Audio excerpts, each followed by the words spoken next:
Ya hemos desarrollado en el video anterior las bases para tener arrays en Java. Si te lo perdiste, acá te dejo la sugerencia, pero esta vez vamos rápidamente a llevarlo a la práctica a través de un ejercicio para sentar bases sólidas y seguir adelante. Veamos lo que se viene.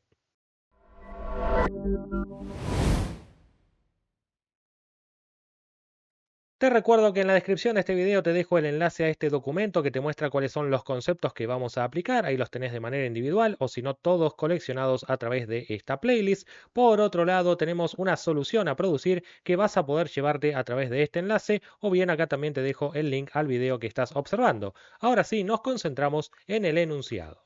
El enunciado del problema nos dice desarrollar un algoritmo de forma modularizada. Recordemos que esto es un viaje de ida. No vamos a desarrollar a partir de ahora en este canal programas que no tengan funciones. No vamos a poner todo dentro del main. Este programa tiene que permitirle al usuario ingresar de a uno 8 valores enteros, 8 números enteros. Luego la computadora deberá mostrar cuál es el promedio de los números ingresados. Hasta ahí nada nuevo, nada que no podemos hacer con lo que sabíamos hasta ahora sin usar vectores.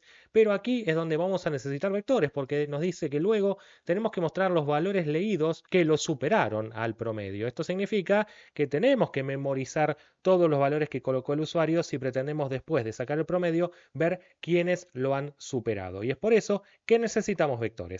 Vamos a resolver este ejercicio. Hay un famoso dicho que dice, primero resuelva el problema y luego escriba el código. Es por eso que antes de escribir cualquier sintaxis, vamos a pensar un poco qué es lo que tenemos que hacer. Primeramente tenemos que pedirle al usuario 8 números enteros y ya no nos sirve la estrategia que veníamos usando hasta ahora, que era la de tomar un número, ponerlo en una variable temporal, luego procesarlo y al siguiente número pisa al anterior. Porque, como verás, luego nosotros tendremos que mostrar cuáles son los números que superaron a cierto umbral, a cierto valor, en este caso el promedio. Así que necesitaremos tener memorizados los 8 números enteros que ponga el usuario y para eso la única estructura que nos permite alojar eso por el momento, que es la que aprendimos hasta ahora de manera inicial, es el vector. Por eso primeramente deberíamos crear un vector de 8 enteros para que el usuario cargue los valores dentro de ese vector.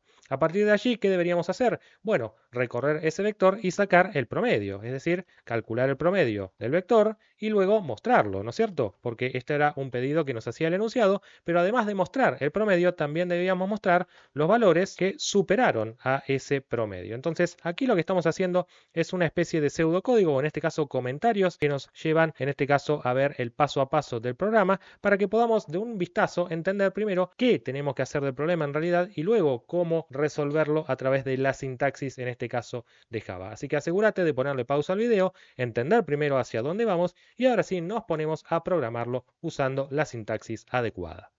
Empecemos por crear un vector de 8 enteros. Para eso la sintaxis que vimos en el video anterior era colocar la palabra new, luego el tipo de dato, en este caso como son enteros coloco int, y luego entre corchetes el número concreto que quiero que tenga como longitud ese vector, que en este caso es 8, pero recordemos que hasta ahí ese 8 sería un número mágico, por lo tanto enseguida lo vamos a poner en una constante. Sin embargo, como verás, esto ya ni siquiera compila, porque claramente Java me dice que esto no es una sentencia que pueda quedar así en el medio del código como si fuera una instrucción. Porque claro, esto crea un vector de 8 enteros, pero todavía no ha sido guardada su referencia en una variable para que podamos luego referirnos a este vector y, por ejemplo, luego poder pedirle los números al usuario y ponerlos dentro de esta estructura. Así que es indispensable, claramente, que coloquemos ahora la asignación de esto a una variable, que se puede llamar, por ejemplo, valores o el nombre que vos quieras. Total, el nombre de la variable siempre lo has podido decidir vos mismo. En este caso sí, es importante que el tipo de dato sea consistente con lo que está guardando. En este caso, un vector de enteros, por eso se coloca en este caso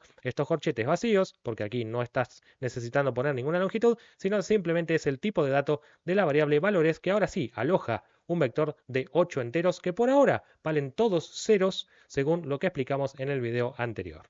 Como dijimos, vamos a procurar que no queden números mágicos en nuestro programa, así que este 8 va a ser entonces referenciado a través de una constante que vamos a poner en este caso como final static. El tipo de datos será entero. Vamos a ponerle entonces cantidad de valores al nombre de esa constante para que refleje que esto en realidad fue impuesto por el enunciado. Y ahora sí reemplazamos el valor por lo que estás viendo aquí, lo que te demuestra también entonces que el valor no solamente puede estar siempre dentro de los corchetes, sino que en este caso pudo provenir de una constante inicializada anteriormente anteriormente, o incluso a futuro, y esto te recomiendo que lo pruebes, podés hacer que sea el propio usuario el que cargue un valor entero, obviamente positivo, que lo leas a través de la consola y que coloques ese valor como dimensión del vector para que veas que aquí mientras coloques un número entero, no importa de dónde provenga.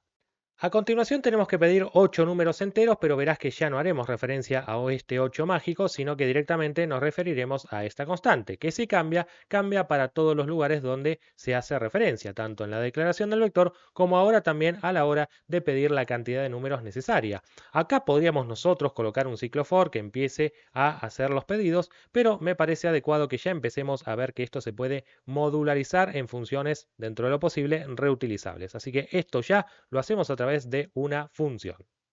Recordá que a mí me gusta trabajar de esta manera, que es llamar a funciones que todavía no existen, pero sabiendo que van a existir a futuro. No me preocupa ahora cómo van a hacer su trabajo, sino que lo van a hacer justamente. Y por eso, en este caso, para pedir 8 números enteros, yo podría llamar a una ficticia función que se llame cargar valores. En este caso, la función cargar valores, por supuesto, no existe, pero enseguida va a existir. Lo importante es qué parámetros necesitaría para poder hacer su trabajo. Es decir, si yo llamo a una función cargar valores, ¿a dónde va a cargar esos valores? Bien, en ese caso yo debo pasarle como referencia lo que sería el array de valores que en este momento está en el main. Y recordad que toda variable que declaramos dentro de un método, en este caso main, es una variable local que no es visible por otros métodos. Todo esto ya lo charlamos en un video que te dejo aquí como sugerencia. Por lo tanto, es importante que esta ficticia función cargar valores le pasemos el vector de valores y claramente uno diría, bueno, aquí esto debería devolverme el vector de valores ya cargado. Sin embargo, en este contexto no hará falta porque lo va a cargar por referencia. Y este es un concepto que lo vamos a tratar como corresponde en el video que viene. Así que ahora confía en mí. Le voy a pasar este vector de valores, lo va a cargar internamente y no necesita esta función retornar nada. Va a ser una función void que directamente va a hacer su trabajo y aquí ya tendré los valores cargados a partir de la línea 20. Por supuesto que acá ya tenemos un error de compilación que quizá a más de uno no le permita seguir trabajando porque no desea ver estos errores. Entonces ya le podemos pedir a NetBeans que nos haga la plantilla, o sea, crear el método. Yo le digo función, pero bien sabemos que en Java no existe ese concepto, sino que son todos métodos en realidad, ya lo entenderemos más adelante.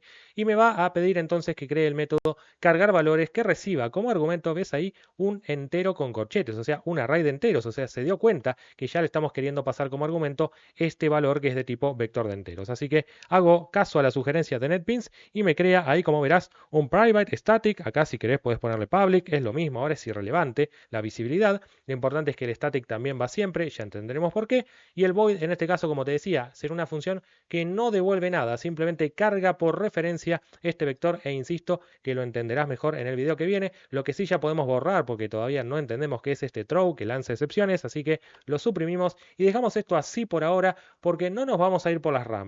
Antes de ver cómo cargar valores, simplemente confiemos en que este método ya los va a cargar por nosotros y sigamos adelante procurando terminar primero lo que sería el método main. Esta no es la única forma de resolver problemas. Hay gente, por ejemplo, que ya se mete adentro de esta función a intentar resolverla y no continúa hasta testear que esto funciona. Sin embargo, yo confío en que esto va a ser resuelto y puedo continuar adelante con mi programa asumiendo que así va a ser. Por eso es que yo directamente ahora voy a decir, bueno, ¿cómo calculo el promedio y lo muestro? En este caso, obviamente, también me voy a apoyar en otras funciones. Por ejemplo, ficticiamente, una vez más, yo puedo llamar a una función que se llame promedio, que en este caso le paso como argumento el vector de valores, ahí todo coleccionado, que ya cargó el usuario, y en ese caso me tendría que devolver un valor, y es por eso que ya planteo una variable de tipo double, recordad que el promedio puede dar valores decimales, y en este caso a la variable le voy a llamar prom, aunque el nombre puede ser el que vos quieras, no le pongo promedio simplemente para evitar que se confunda con el nombre de la función. Por supuesto, todo esto es ficticio y no va a andar hasta que declaremos una función llamada promedio que reciba un vector de valores y devuelva un promedio como valor double. En este caso entonces lo va a hacer NetBeans por mí porque ya se da cuenta del contexto y fíjate que la sugerencia es crear eso mismo. Función promedio recibe un vector de valores entero y devuelve un valor double. Todavía no sabemos qué valor va a ser, así que para evitar que no me compile, le voy a poner ahí un return 0.0 y a futuro ya haremos realmente la lógica para este método. Además de calcular el promedio, debería mostrarlo. La pregunta es si deberíamos mostrarlo aquí dentro y la respuesta obviamente es que no. Recordá siempre que los métodos, las funciones deberían dedicarse a una sola cosa y no a más de una. Por eso, una vez que aquí en el main ya nos devolvió esta función el promedio de los valores, directamente aquí nosotros podemos mostrar cuál es ese promedio. Una vez colocada esta concatenación, ya podemos proceder a mostrar los valores que superaron al promedio y esto lo va a hacer otra función que vamos a ponerle un nombre a propósito lo más genérico posible para que a futuro veamos que será reutilizable. Por ejemplo, mostrar valores mayores que, y ahí lo dejamos, no le vamos a poner mostrar valores mayores que el promedio, porque a futuro nosotros podemos querer reutilizar esta misma función para mostrar valores mayores que, no sé, un valor 18, 15, menos 2, o sea, no siempre será un promedio. Entonces lo vamos a hacer lo más genérico posible. Recordad que esta función aún no existe, pero ya prevemos que para que pueda hacer su trabajo necesitaremos mínimamente decirle dos cosas. En este caso, mayores que quién. Es aquí que hacemos referencia a la variable prom. Te voy a pasar yo el promedio que calculé ahora, que me devolvió otra función, y te voy a decir, mira, quiero valores que superen a este valor de promedio. Pero bueno, ¿de dónde saca los valores? En este caso la función, una vez más, de este vector que le tenés que pasar como argumento, porque recordemos que si no, el único que lo conoce es el que lo declaró. En este caso, el método main. Es una variable local. Obviamente, esta función no tendría que devolver nada, simplemente muestra los valores y vuelve sin resultados. Por eso, cuando le pida a NetBeans que lo cree, va a hacer esto, hacer una función que devuelve void y que en este caso recibe dos parámetros. Primeramente, una variable de tipo double llamada prom, pero en este caso yo no le pondría este nombre. Pensemos en una función que se tendría que reutilizar en cualquier escenario, así que acá le podemos poner un nombre recontra genérico, valor, fuera de contexto, y aquí recibimos el lote de valores que tenemos que comprobar si son mayores a este para ver si los mostramos o no. Así que hasta ahí ya tenemos tres funciones que tenemos pendientes de resolver, pero que nos permiten ver que un primer problema ahora fue subdividido en tres problemas más pequeños. Esta es la manera que yo tengo de desarrollar. No quiere decir que todos los problemas se puedan resolver así, tampoco significa que vos tengas que resolver todos tus problemas de esta manera, pero sí me parece interesante que veas cómo pudimos ya terminar de resolver un problema con vectores y funciones, dejando el mail prácticamente listo y legible, y ahora sí nos tendríamos que dedicar a resolver cada uno de los subproblemas que fuimos detectando que hay que resolver justamente. Vamos por ello. Vamos a resolver esta primera función, cargar valores. Para eso necesitamos, como bien sabés de los videos anteriores, una variable de tipo scanner que permita guardar una referencia a un objeto de tipo scanner, que es el que usamos generalmente para escanear datos desde la consola. Esto además, acordate que requiere que añadamos la importación de lo que es la clase scanner, en este caso en otro paquete. Todo esto ya lo venimos viendo en videos anteriores, por eso no redundo en los detalles y nos ponemos directamente a ver cómo usar este escáner para leer datos y cargarlos en el vector. Primeramente vamos a establecer un ciclo for porque vamos a tener que repetir estos pasos por cada elemento que querramos leer. En este caso, la misma cantidad de elementos que la longitud del vector que nos llegó por parámetro, se supone. Por eso es importante que más allá de que podemos hacer referencia a esta constante can valores, lo cierto es que es mucho más seguro hacer referencia hacia la longitud del vector que nos llegó por parámetro, teniendo en cuenta que quizá esta función la querramos reutilizar en otro contexto, en otro programa diferente que no tenga quizá este valor en una constante. Por eso es que es más seguro, insisto, hacer uso de lo que llegó por parámetro, en este caso valores.len, vamos a ir desde 0 hasta valores.len, y en este caso esta es la plantilla que provee el NetBeans, pero yo por supuesto que puedo borrar esto y ver qué es lo que tengo que hacer por cada uno de los elementos del vector. Vamos primeramente a informarle al usuario lo que tiene que hacer en cada ciclo. En este caso, con un print, para que quede todo en el mismo renglón, le decimos ingresar el enésimo valor, dos puntos, espacio. Y cuando digo enésimo, me refiero a que acá tendría que venir un número variable, ¿verdad? Primero, segundo, tercero, cuarto, quinto, 1, 2, 3, 4, 5. Ese valor lo va llevando la variable i, que es el contador, justamente. Por eso es que aquí vamos a hacer lo siguiente. Ponemos comilla, comilla, y en el medio ponemos más, más. ¿Para qué? Para que se forme esto, que es justamente una cadena concatenada con otra, pero en el medio vamos a querer poner seguramente el valor de i. Pero ten en cuenta que el valor de i comienza a contar desde cero porque lo preparamos justamente para recorrer un vector cuyo índice empieza en 0, pero quizá el usuario no quiero que vea que el primer valor va a la posición 0. Por eso es que acá vamos a hacer esto, poner i más 1, que no tiene nada que ver con este i más más. Ten en cuenta que acá no estamos alterando el valor de i, sino que simplemente se lo estamos mostrando al usuario con una unidad de más, lo que permite entonces que si vamos de 0 a 5, por ejemplo, o en este caso concreto, si son 8 valores, vamos a ir de 0 a 7, el usuario verá cada vez que haya un 0, un 1, cada vez que haya un 2 va a haber un 3, y entonces la sensación del usuario es que estamos viendo los números del 1 al 8, aunque internamente los valores de la i van de 0 a 7 para que justamente sean compatibles con el vector y no tengamos la excepción que vimos en el video anterior cuando nos vamos de límites. Sigamos adelante. A continuación vamos a referirnos al vector que llegó por parámetro, cuyo nombre, acordate que elegís vos como cualquier parámetro, en este caso valores es un nombre bien genérico que permite no atarnos a un contexto particular, sino que esto debería ser reutilizable. Entonces, pensemos que queremos cargar un vector de valores enteros, sin importar el contexto, pueden ser edades, precios, etc. Ahora bien, queremos tomar a ese vector de valores y referirnos a la posición y justamente para que sea variable. Primeramente iremos a la posición 0 a colocar un valor, al siguiente ciclo iremos a la posición 1, al siguiente ciclo a la posición 2 y así sucesivamente hasta llegar al final del vector, por supuesto. Ahora bien, ¿qué tenemos que hacer? Bueno, asignar el valor que va a colocar usuario en la consola. Y como bien sabes, para leer un entero desde la consola, bien nosotros usamos un input.nextLine, lo leemos como cadena y luego lo parciamos a entero para evitar un problema bastante conocido en los derivados de C que ya charlamos en otro video y por eso ahora lo dejamos así sin redundar en ese concepto ya visto. Así que esta es la línea que permite leer un entero en la consola, que le quede al cursor titilando al usuario y que esta vez lo insertemos ya no tal vez en una variable como veníamos haciendo, sino esta vez directamente en la posición que corresponda de un vector. Claro que vos podés usar variables temporales y luego copiar el contenido de una variable temporal a un vector, pero esto lo podés comprimir en un solo paso como estás viendo aquí. Vamos a volver al main y detectar primero que aquí la variable local que guarda este vector inicialmente con 8 valores enteros por defecto, que son ceros, se llama igual que los parámetros de los métodos. Esto no tiene ningún problema, es una mera casualidad, pero para seguir reforzando la independencia entre variables locales y los nombres de los parámetros de un método, vamos a cambiarle el nombre. Por eso clic derecho, aquí cuando pinto esta variable, pongo la opción de refactor y elijo rename y a continuación me sale este asistente donde yo ahora quizá quiero que esa variable se llame números, no solamente ahí, sino en todos los lugares donde hacemos referencia a ella. Por eso fíjate ahí que marco NetBeans tanto aquí, como aquí, como aquí, como aquí. Pero en ningún caso va a cambiar los nombres de los parámetros porque una vez más, como vemos, son independientes a el método que los está llamando. Por lo tanto, esto por ahora quedaría así sin alterar el funcionamiento, solamente para comprobar que no tenemos que estar atando nombres que están aquí con nombres que están en los parámetros de los métodos o funciones.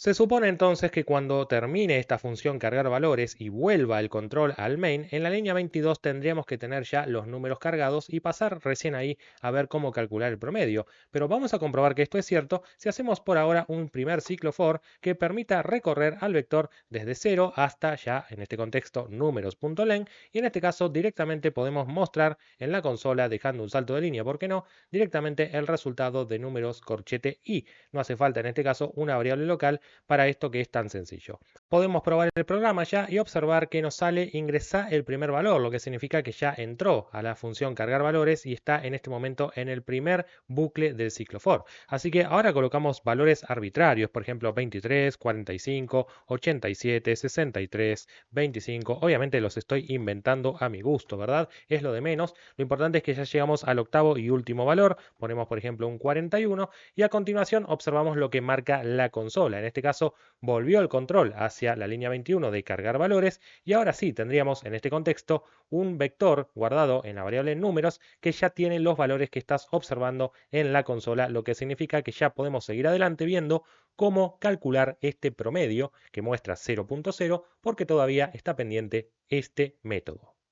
En este contexto vamos a resolver cómo sacar el promedio de valores enteros que están alojados en un vector que llegó por parámetro. No sabemos qué valores son, mucho menos cuántos son. En ese caso, entonces, tenemos que tratar de trabajar de la manera más genérica posible.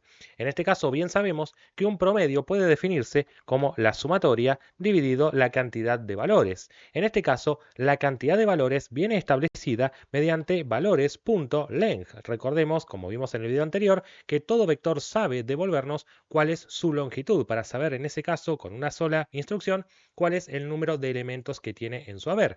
Pero lo que faltaría ahora sí es calcular la sumatoria. Este podría ser un excelente nombre para una función a la cual le vamos a pasar como argumento los valores, es decir, un vector de enteros, y nos tiene que devolver la sumatoria de todos esos valores, que seguramente será un entero. Vamos a ver cómo lo resuelve NetBeans, por cierto. Le pedimos que cree ese método aquí abajo. No importa dónde lo cree, si arriba o abajo, lo importante es cómo lo estamos llamando. En este caso, devuelve un entero, correcto. Ahora estará pendiente, ponemos un return 0 en este momento para que compile, pero recordá, como vimos en otro video también, que hay que tener cuidado con estas cosas porque un entero dividido otro entero terminará dando un resultado entero y más allá de que acá digas que devolves un double, puede pasar que esto te trunque una posible parte decimal. Es muy probable que el promedio nos dé con decimales y en ese caso veríamos siempre un valor punto cero sin los decimales. ¿Recordás cómo teníamos que hacer para solventar este error? Una de las maneras de lograrlo es que alguno de estos valores sea un double y eso lo logramos con un casting, concepto que hemos visto también en otro video. En este caso da igual si casteo ambos, el primero o el segundo valor. En este caso, para no complicar por ahí mucho la sintaxis, voy a pedirle a Java que castee como un double a la longitud de valores. En este caso, si hay 8 valores, esto lo va a transformar en un 8.0, que para lo único que sirve en este contexto es para que técnicamente al dividir por un valor double, todo esto se transforme en un valor double y obtengamos así todo el número con los decimales que corresponda. Pero bueno, todavía está pendiente que resolvamos cómo hacer la sumatoria de los valores. Vamos entonces a resolverlo a continuación. A esta altura ya sabemos que para calcular una sumatoria necesitamos un acumulador, en este caso de tipo entero, iniciando en 0. La gran novedad ahora es que necesitamos sacar esos valores de un vector, pero hasta aquí más de lo mismo, ¿no? Vamos a utilizar un ciclo for seguramente que vaya desde 0 hasta la longitud de valores pero sin incluir, y en este caso lo que haremos es tomar el valor del acumulador y sumarle lo que ya tenía, por eso el más igual, pero el nuevo valor que tenemos que acumular, valga la redundancia, es el que obtenemos de la posición i del vector de valores. Recordad entonces que tenemos que devolver un valor y en ese caso lo marca la variable AQ que tiene la acumulación de todos los valores que fuimos sumando a través del vector. Recapitulando, cuando llegamos a la línea 26 del programa principal, o sea del main, se llama a la función promedio, se le envía el vector de números, que en este contexto llega con el nombre de valores. A continuación se va a devolver el resultado de esta expresión que indica que primero debemos calcular la sumatoria de los valores. Por eso se pone una pausa, va, resuelve la sumatoria de esos valores, vuelve con un resultado y finalmente este se divide con la longitud del vector como double para evitar el problema técnico que ya es muy conocido en Java, ¿verdad? Finalmente, todo esto produce un resultado de tipo double que será devuelto a el programa principal y por eso a continuación deberíamos ver cuál es el resultado del promedio. Vamos a probar si efectivamente es así. Vamos a probar este programa con algunos valores sencillos para que nos dé un resultado que podamos anticipar, por ejemplo 10, 20, 30, 40, otra vez 40, 30, 20, 10. Esto hará entonces que la sumatoria dé 200 y si no me crees obviamente puedes hacer la cuenta o bien mostrar con un mensaje temporal en la consola cuál es el resultado de lo que devolvió la función sumatoria. Ahora bien, ese 200 dividido obviamente 8 valores nos da como promedio 25.0, aunque obviamente podemos probar también qué sucede si colocamos valores que hagan que el promedio tenga que dar con comas. Por ejemplo, si coloco todos valores 20, pero el último justo es un 21, veremos entonces que el promedio nos da 20.125 y es importante ver esos decimales y no un 20.0 porque de lo contrario tendríamos el error que sucede cuando dividimos dos enteros en Java. Finalmente lo que tenemos que hacer es mostrar los valores mayores que cierto valor, en este caso el promedio concretamente, que ya calculamos antes y mostramos en la consola en el paso anterior, y le tenemos que proveer también los números para que pueda hacer este trabajo. El proceso no sería muy diferente al que hicimos recién cuando queríamos mostrar todos los valores del vector. Tal es así que este for que ya no necesitamos, o bien si lo querés, podés ponerlo en una nueva función que se llame mostrar vector de enteros. En este caso lo vamos a quitar de aquí con un control X y nos lo vamos a llevar aquí con un control B corta que significa pegar. En este caso, fíjate que en el contexto de este método o función llamado mostrar valores mayores que, no existe una variable o un parámetro llamado números. En este caso, el contexto hace que lo tengamos que llamar valores. No hay problema, cambiamos ese nombre entonces. Y fíjate ahora que deberíamos imprimir los valores en la misma línea o en una nueva. Yo creo que lo mejor sería imprimirlos en la misma línea, dejando tal vez un espacio entre cada uno, pero no siempre, sino solo si superan a este valor. Es por eso que en realidad tendríamos que condicionar la salida con un if que pregunte, por ejemplo, si el valor en la posición i es mayor o mayor igual, según cómo interpretes esto, al valor que llegó por parámetro. En ese caso, si esto es verdadero, haremos entonces lo que estaba previsto, que es mostrar este valor en la consola. De lo contrario, no tenemos que hacer nada, simplemente pasar al siguiente valor hasta que terminamos de recorrer el vector de manera completa. Vamos a probar este programa ya por última vez, si es que todo funciona, por supuesto, y vamos a poner valores completamente al azar, 15, 87, 36, 41, un 8, ¿por qué no? Bastante bajo, 63, y finalmente colocamos un 96 y un 27. El promedio, confiamos por supuesto en la lógica que hicimos antes, nos daría 46.625 y los valores anteriormente leídos que superaron a ese promedio son el 87, el 63 y el 96. Te van a salir incluso en orden porque así es la gracia de los vectores, mantener el orden de los elementos como fueron ingresados y por eso es fácil ahora detectar si los resultados son correctos o no. Fíjate entonces que hemos podido cumplir con el enunciado y lo hicimos no solamente usando vectores, sino también modularización. Hicimos un programa además correctamente modularizado que utiliza funciones que tal vez sean reutilizables en cualquier contexto, como por ejemplo la función promedio o la función sumatoria, que también se puede usar de manera independiente a la de promedio. Fíjate que son situaciones en las que seguramente necesites calcular promedios, sumatorias o incluso mostrar en la consola valores que superen cierto umbral establecido por parámetro. Así que ya estas tres funciones podemos decir que podés guardarlas en tu librería, como te enseñé a hacer en otro video, para que puedas reutilizarlas más allá del contexto del ejercicio que estés resolviendo. También es importante que entiendas cómo interpretar los programas modularizados y sobre todo si no te funcionan de primeras como sucedió en este video, que puedas entender por qué y puedas entonces en este caso seguir los pasos que yo te mostraba en otro video, por ejemplo, hacer uso de la opción de ejecutar el programa en modo de depuración de errores que te ofrece NetBeans. De esa manera vos podés marcarte los breakpoints, es decir, los puntos de corte donde el programa debe parar y mostrarte los resultados de las variables hasta ese momento. También es una buena idea que veas los videos anteriores de modularización, donde por supuesto enseñé cómo hay que leer cuando un programa, por ejemplo, en el main llama a promedio, promedio a su vez llama aquí dentro a sumatoria, que llama allá abajo, y este vuelve con un resultado que se lo da acá, y a su vez se resuelve esta expresión y vuelve. Bueno, todo esto que parece un espagueti, ¿no? Un plato de ahí de espagueti que va, que viene y demás, uno ya lo internaliza cuando tiene experiencia, pero quizá para los alumnos o alumnas principiantes todavía les cueste, así que es importante que se tomen un momento para entender lo que hemos hecho antes de avanzar a temas más complejos. Si te gustó este video, dale un like, deja tu comentario, compartilo, suscríbete al canal, activa la campanita y seguime en las redes sociales.